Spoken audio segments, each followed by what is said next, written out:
pumila para makaupo sa hot seat. At dahil patuloy ang pagtangkilik ninyo sa aming programa, may mga pagbabagong hindi lang susubok sa inyong talino, kundi pati na rin sa galing ng diskarte nyo sa paggamit ng lifelines. Eto na, panoorin ang bagong Who Wants to Be a Millionaire?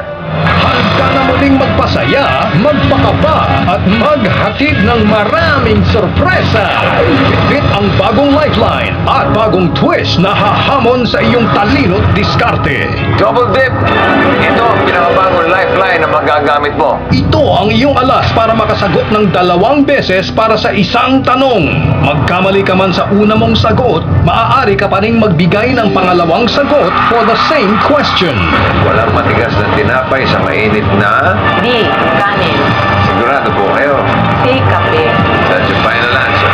Ngunit kapag pinili ang lifeline na ito, di na maaaring mag-walk away sa tanong at gumamit ng iba pang lifeline. At ito pa ang twist na hahamon sa iyong gameplay. Pagkasalang mo pa lang sa hot seat, papipiliin ka sa 2 format. Classic Money Tree o High Risk Money Tree. Kapag pinili mong laruin ang Classic Money Tree, bibigyan ka ng 2 safe havens at 3 lifelines. Ngunit kapag pinili mo ang High Risk Money Tree, isang safe haven lang ang ibibigay pero 4 ang magagamit mong lifelines. Malakas ang kutob ko na marami kayong maiiwing pera ngayon. Talagang mas exciting, mas maraming pagpipilian at mas diskarte mo to para maiuwi ang jackpot prize of 2 million pesos. Who wants to be a millionaire?